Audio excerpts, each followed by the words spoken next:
Ahoy! Kamusta mga Repa Pips? Magandang yaman sa inyo lahat. Sa video na to ay magbabalyo tayo ng time sa napakagandang pamagat natin dito na kung saan sana sa video na ito matanggal na ang iyong katangahan at kabobohan.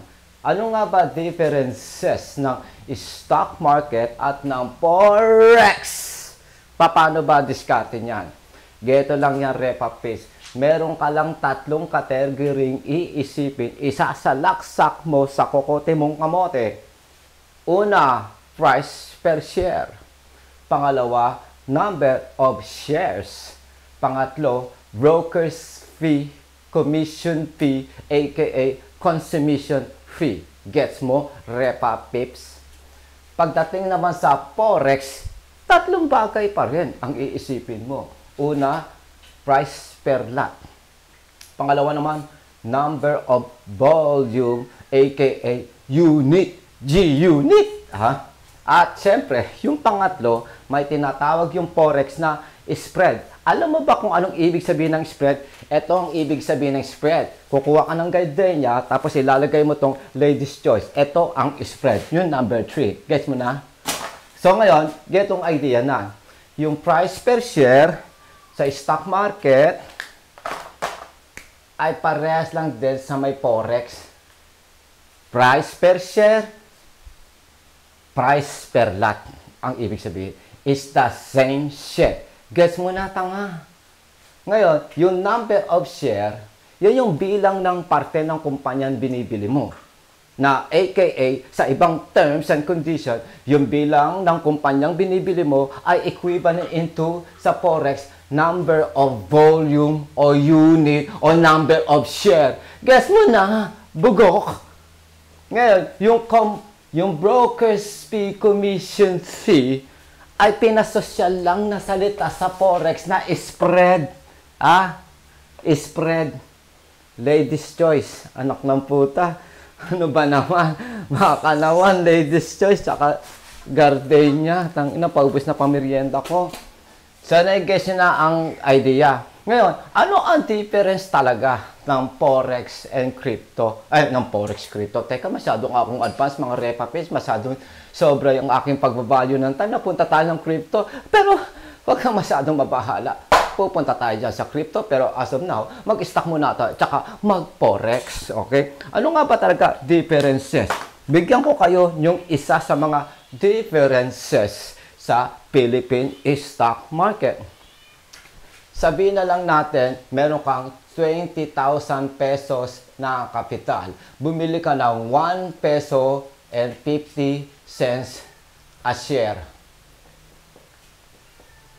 Dapat minimum, ang mabili mong shares ay at least 10,000. So ngayon, kapag bumili ka ng 150 a share, times 10,000 share, ang magiging capital mo nasa 15,000 plus consummation fee ng broker. Kagaya mo, COL, Financial, gets nyo?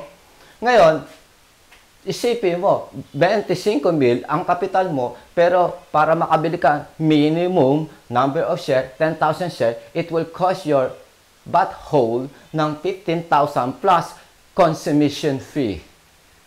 Dito naman, sa Forex, meron kang 25,000 pesos na considered palagong pepot, pang mahirap na kapital. Palagong pepot, pang mahirap na kapital, pang pobreng kapital. Pero kung titignan mo ngayon dito, kapag bumili ka ng 10 lot, ang 10 lot base sa 500 leverage is worth 10,000 din na number of share o number of volume o number of unit. Ang umutot at mag-fluctuate lang 0.0010 which is 10 pips, Repa Pips. Mag-appreciate lang ng 10 pips.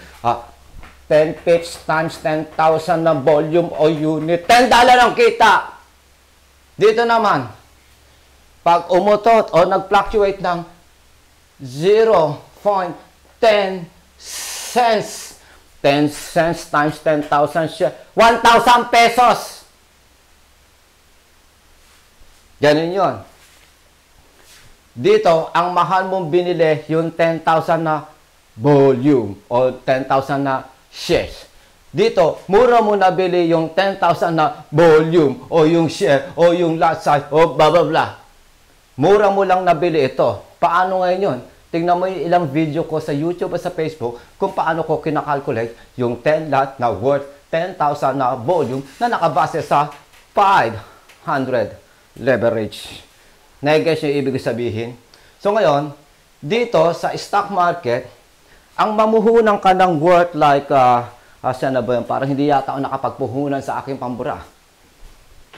Kung mamumuhunan ka ng around 100,000 pesos sa Philippine stock market, sa loob ng isang araw, duguan, iiyak ka ng dugo by bloke para lang manalo ng 5%. Magkano ba ang 5% ng 100,000? 5,000 pesos. Pero dito sa Forex, ang 100,000 mo, para ka naka half million o para ka naka 1 million nang dahil gumagamit ka ng leverage na usually, lalo na ako, optimal pagte-trade and scalp, ang leverage na ginagamit ko ay usually 500. Paminsan-minsan, nagwa 1,000 din ako kapag halimbawa nabaliw ako. Pero usually, ito yung pinaka-optimal setup ko, pati sa aking lahat ng training, lalo na sa aking online masterclass, lagi siya sabi ko, isalaksak nyo ang baga nyo at betlog nyo sa 500 leverage. Kasi nga, kapag 10 pips lang ang naging appreciation mula sa 10 lot mo, panalo ka na agad ng $10. Kung meron kang 30 lot, nag-appreciate ng 10 pips fluctuation yung position mo, paano ngayon yun? 3 beses ng 10 pips, that's 30 pips. May 30 lot ka, o di ibig sabihin, $30 ang kita mo. Kapag bumabanat ka na ng 50 lot up to 100 lot per position, ang 50 lot, mag-fluctuate lang yung forex na hawak mo, katulad ng paborito ko, GBP, USD.